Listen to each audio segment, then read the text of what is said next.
Moi, je voudrais poser une question, c'est est-ce que Dol-Qarnayn est la solution pour combattre Jouj et Majouj? Parce que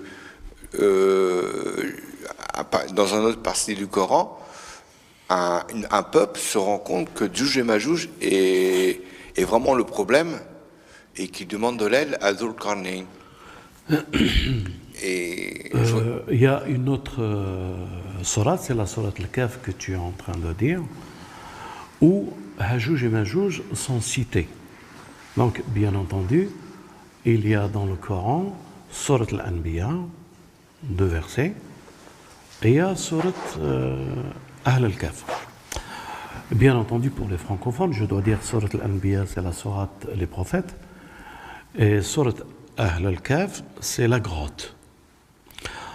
Et dans sourate Ahl Al-Kahf, à la 4e histoire, ou la 3e, comme on veut la situer, et il est question de Hajouj et Majouj, encore une fois, fi ilm akhir zaman, à la fin des temps. Moi, ce que je voudrais dire, si nous avions raison d'avoir compris que le Coran, dans cette sourate Al-Anbiya, parlait de Jérusalem, c'est-à-dire la ville où, 3000 ans, les enfants d'Israël ont été chassés, parce qu'il n'était pas correct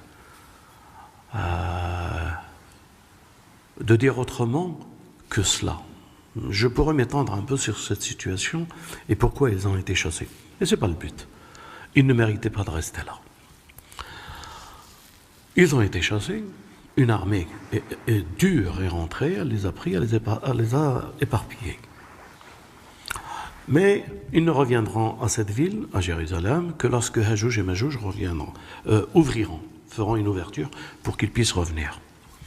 On sait que 3000 ans après, l'ONU a voté une loi pour qu'ils reviennent.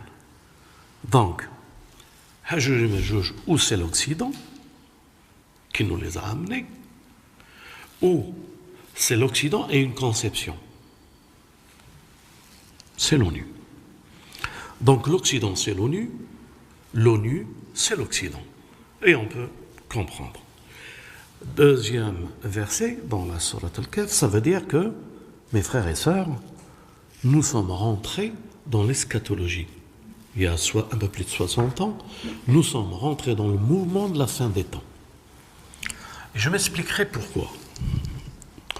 Si c'est ça la conception et que nous avons raison, et nous croyons que nous avons raison, ça veut dire quoi? Ça veut dire que le verset que Vincent vient de dire, en ce qui concerne Dul-Qarnayn, un jour, Hajouj et Majouj seront stoppés.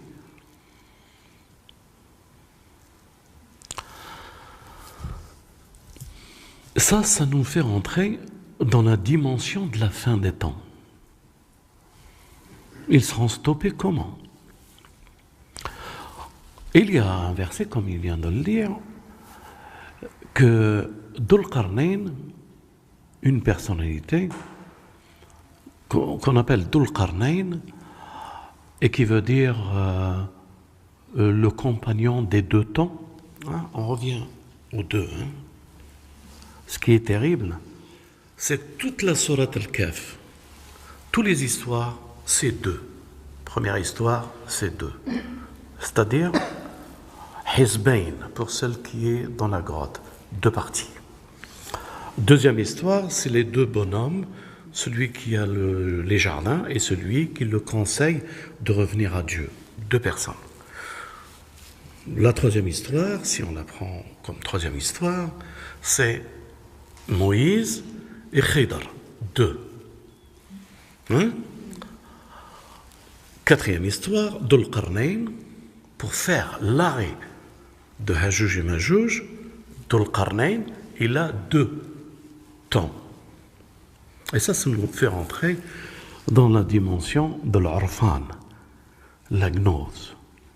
Et je crois que ce n'est pas le sujet aujourd'hui. Mais si vous voulez qu'on aborde de cette voie-là, eh bien, les choses pour moi seront plus faciles. Mais néanmoins, restons dans les choses qui sont mesurables, palpables, qui sont visibles, zahir. Et cette façon d'être et de voir les choses, elle nous amène jusqu'à un certain point, où déjà la vision, elle est belle. Donc, lorsque Dhul Qarnayn prendra le règne eschatologique, eh bien commencera un éveil. Mais avant d'arriver à cet éveil, les gens commenceront à avoir une certaine conscience qu'Israël, le sionisme, n'a rien à voir avec le judaïsme. Les sionistes, c'est les plus grands promoteurs de l'antisémitisme.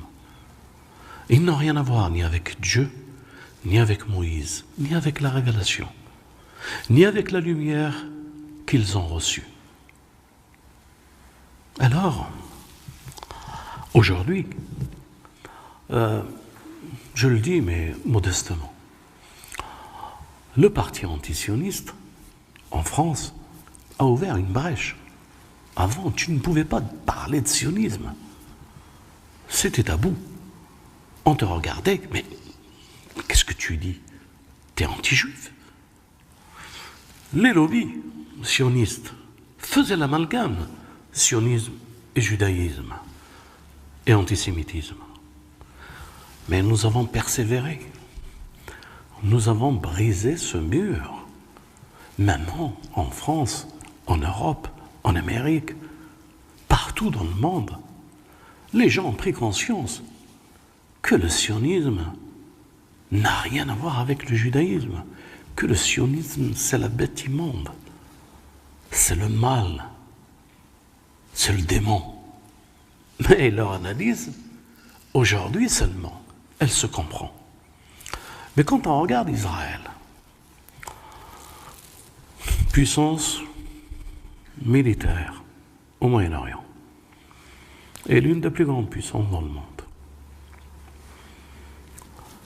apparemment, c'est impensable, c'est impossible de mettre à genoux cette arrogance, ces enfants du diable. Et je parle du sionisme, bien entendu. On a conscience qu'ils peuvent faire une folie. Le monde, ils peuvent le faire exploser avec leurs armes atomiques. La France, elle se prosterne devant. On aurait pu penser que la France, elle a des racines chrétiennes, elle a des bases et des structures, elle a une civilisation qu'elle a portée dans le temps. Cette France qui est si arrogante pour les colonies et l'Afrique et les pays qui n'ont pas la possibilité de se défendre, elle est prosternée devant le sionisme, puisque c'est le sionisme qui l'amène. Les Français se rendent compte qu'il y a un problème ici. Avant, ils ne se rendaient pas compte. Les Américains se rendent compte qu'ils ont un problème avec Israël. L'Occident se rend compte qu'il a un problème avec Israël. Et en l'occurrence, c'est pour ça que nous faisons de la politique. Pour nous, ce n'est pas politique. On n'a rien à foutre de la politique. Parce que la politique, c'est Hajouj et Majouj. La politique telle qu'elle est pratiquée, vécue et observée ici aujourd'hui, et partout, ce n'est qu'Hajouj et Majouj. Mais aujourd'hui, mes frères et sœurs, cette brèche est ouverte. Mais on connaît nos propres forces. On sait ce que nous pouvons faire. Mais aujourd'hui, qu'est-ce qu'il nous reste? Eh bien, c'est construire une barrière parce qu'ils sont perfides. Ils ont les moyens de communication. Ils ont les écoles dans leurs mains. Ils ont fabriqué l'histoire. Ils sont dans les domaines là où vous ne les attendez pas, dans la culture. dans la politique, dans l'économie, il gère tout. Ces démons. Nous le savons. Nous avons l'impression qu'on aura beaucoup de mal. Et on attend l'homme providentiel. On attend le maître du temps. Allahumma ajal farajahu sharif. Le maître du temps. On n'a pas dit dans le Coran.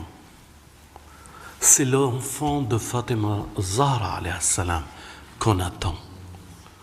Mais c'est une indication assez forte pour dire que l'homme que nous avons maîtrise le temps.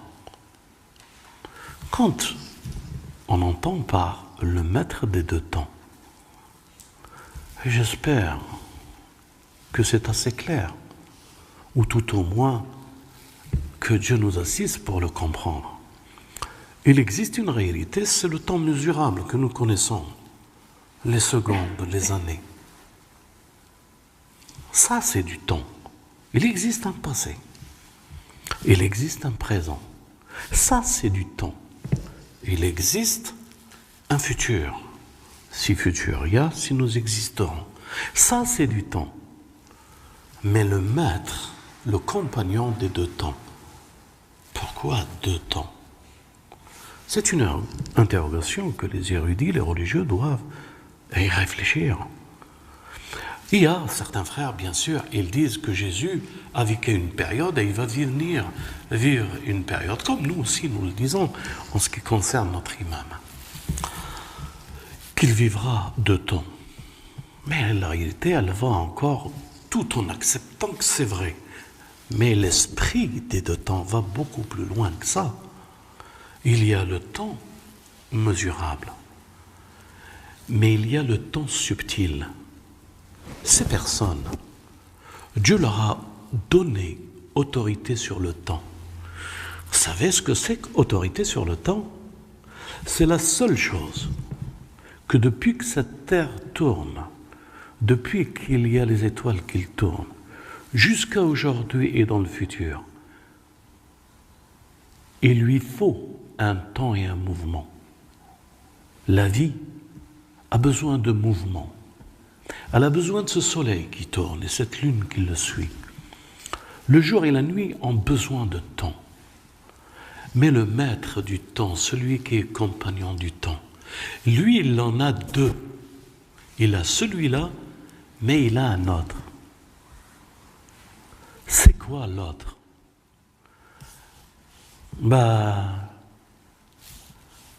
C'est autorité sur le temps. Mais c'est quoi autorité sur le temps? Qu'est-ce que cela cache? La présence et l'absence. Comment ça se fait? Qu'est-ce que cela veut dire? La présence et l'absence. La présence et l'absence, c'est que la personne qui a autorité sur les deux temps, il n'a aucune limite. Dieu lui a mis entre ses mains ce qu'il veut. C'est pour ça que Dieu lui dit, juge-les comme tu veux, si tu as envie de les punir, punis-les. Si tu as envie de leur pardonner, pardonne-leur. Écoutez ce qu'il dit, je jugerai bien que ceux qui ont fait du bien, ça veut dire avant qu'ils rentrent dans le temps que nous connaissons. Et je supplierai d'autres et la sagesse de sa parole. Et quand ils reviendront vers toi, Maître, Dieu, Allah, la ilaha illahu, tu en feras de ce que tu veux. Ça veut dire ce Dhul Qarnayn dépasse les limites de la raison. Et le temps, c'est le facteur. Parce que Iblis a demandé un temps. Je suis clair? Il a demandé à Dieu, quand il s'est vu être perdu, de lui accorder un temps pour prouver à Dieu que l'homme ne mérite pas mieux. Dieu lui a dit, je te donne jusqu'au temps, al-ma'loum, connu.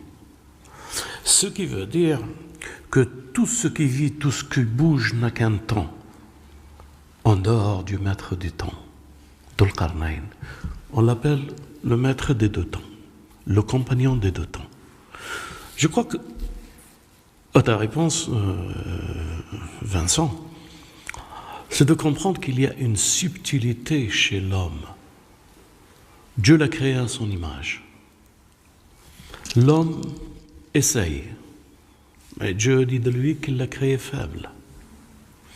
Alors Dieu le sait qu'il l'a créé faible, mais il l'a créé à son image. Il a choisi qui il veut, Dieu. Il a envoyé des messagers. Il a fait les révolutions des prophètes. Et il lui reste de remettre à la fin des temps la pendule à l'heure. Quand on demandera à Dhul Qarnayn de nous assister, c'est aujourd'hui qu'on lui demande de nous assister. Israël commet trop de dégâts. Les ennemis de Dieu ravagent cette terre. Ils la polluent. La beauté de la terre n'est pas ce qu'elle a été, comme Dieu l'a créée. Ils l'ont démolie pour nos enfants. Ils ne pensent que économie au détriment de nos enfants. Devons-nous les laisser faire? Devons-nous les laisser saccager la beauté de cette terre? L'air que nous respirons, c'est Hajouj et Majouj. La nourriture que nous mangeons, c'est Hajouj et Majouj. L'argent que nous avons dans les poches, c'est Hajouj et Majouj. Et quand je dis uniquement cela, à toi de comprendre que tout le reste, notre religion, la plus belle, la plus noble, Hajouj et Majouj s'amusent avec nos religieux.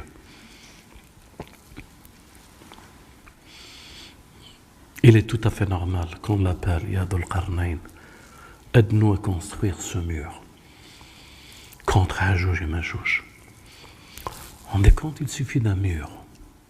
Mais de quel mur nous parlons? Ça, c'est une autre question. Walhamdulillahi Rabbil Alamin. Y a-t-il quelqu'un où c'est bon pour ce soir? Alhamdulillahi Rabbil Alamin.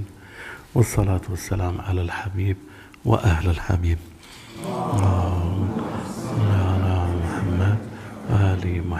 Je sais que vous avez beaucoup de questions et que nous reprendrons cette soirée de l'eschatologie avec l'aide de Dieu. Nous allons encore développer beaucoup plus après, Inch'Allah. Salam alaikum wa rahmatullah wa barakatuh.